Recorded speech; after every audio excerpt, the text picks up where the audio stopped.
मेरा नाम सौरभ श्रीवास्तव है और मेरे साथ आज विष्णु भाव नाड़ी ज्योतिष के लेखक श्री रामकृष्ण गोयल जी यहाँ पर हैं।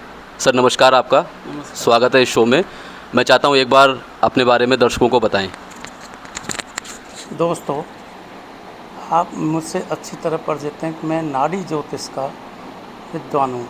मैंने साउथ इंडिया से नाड़ी ज्योतिष को अन्य भारत के क्षेत्रों में पहुँचाया है और 3 मौलिक ग्रंथ भी लिखे हैं। एक है विष्णु भाव नाड़ी ज्योतिष भाग 1 और भाग 2। दूसरा है विष्णु भाव नाड़ी प्रश्न शास्त्र, जो बिल्कुल ही मौलिक ग्रंथ है। वो थ्योरी कहीं भी उपलब्ध नहीं है और रिजल्ट बहुत सटीक आते हैं। तो मेरे परिचय में यही है कि मैं जीवन भर इस विधा में लगा रहा हूँ और बचपन में मैंने ये अपने पड़ोसी अड़ोसी जो गुरुदेव थे उनसे सीखा। धीरे धीरे ये ज्योतिष बढ़ती चली गई। फिर मैंने साउथ इंडिया में बहुत खोज की। खोज करने के बाद मुझे पता चला कि नाड़ी ज्योतिष में जो रिजल्ट मिलते हैं वो अन्य किसी ज्योतिष में नहीं मिलते। मेरे ग्रंथों में पाराशरी नाड़ी के विभिन्न ग्रंथ, भृगुनंदी नाड़ी एवं सुखदेव नाड़ी, भृगु नाड़ी, नंदीकेश्वर नाड़ी आदि का वर्णन है।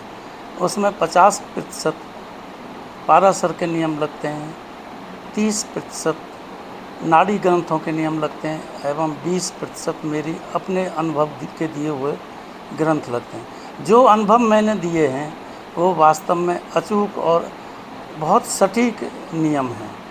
उनसे ज्योतिष का उद्घाटन होता है, ज्योतिष की पूरी विवरण उनसे होता है। जैसे उदाहरण के तौर पर जो भी नाड़ी ज्योतिष का या पाराशर ज्योतिष का या किसी भी ज्योतिष का जो भी नियम बना है वह काल पुरुष कुंडली से बना है। काल पुरुष कुंडली भगवान की कुंडली है, समय के अवतार की कुंडली है। उसके अनुसार नियम बनाए गए। वही नियम फिर अन्य कुंडलियों में लगते हैं। उनका विशेष वर्णन आपको दिया जाएगा। सर धन्यवाद अपना इंट्रोडक्शन देने के लिए।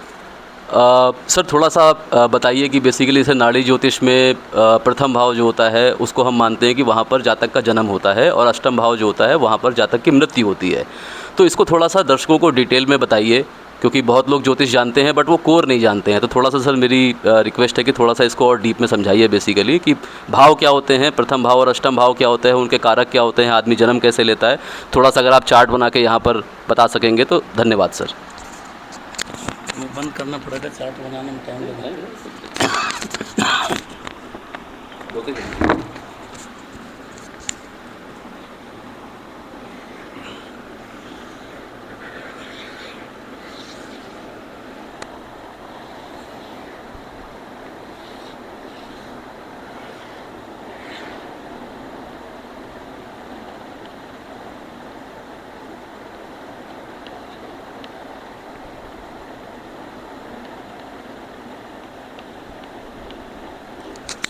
यह देखिए, यह काल पुरुष कुंडली है। काल पुरुष कुंडली मेष लगन से चालू होती है।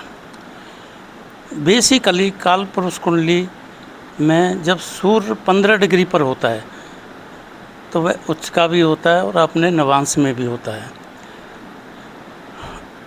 जब सूर्य 15 डिग्री का होता है उस दिन चैत्र प्रतिपदा होती है। अब कोई भी मानव जब जन्म लेता है तो उसको 3 तथ्यों की बहुत आवश्यकता होती है, 3 तत्वों की बहुत आवश्यकता होती है। पहला तत्व होता है आत्मा, दूसरा तत्व होता है आकाश तत्व, तीसरा तत्व होता है पृथ्वी के 4 तत्व जिसमें मिट्टी, पानी, वायु एवं अग्नि आती हैं। और इस प्रकार से इन 3 तत्वों के रखने वाले 3 ग्रह होते हैं। आत्मा के लिए सूर्य होता है, आकाश तत्व के लिए बृहस्पति होता है एवं जो शरीर हमें दिखाई देता है वह शरीर मंगल का होता है। अर्थात पहले भाव के 3 कारक होते हैं। जब कोई व्यक्ति जन्म लेता है तो इन तीनों कारकों के मिलन से आदमी का शरीर बनता है। कई बार लोग सोचते हैं भाई 3 कारकों का उपयोग क्या है। मुख्य इस तथ्य को समझना है। जातक जन्म देखो मंगल की राशि मेष में लेता है और उसका अंत भी मंगल की राशि अष्टम भाव में होता है, जिसे हम शमशान का भाव बोलते हैं, मृत्यु का भाव बोलते हैं, गूढ़ तत्वों का भाव बोलते हैं, क्योंकि मृत्यु एक गूढ़ तथ्य है, गूढ़ रहस्य है। इसलिए इसके तीन मुख्य कारक हुए, प्रथम भाव के तीन मुख्य कारक हुए।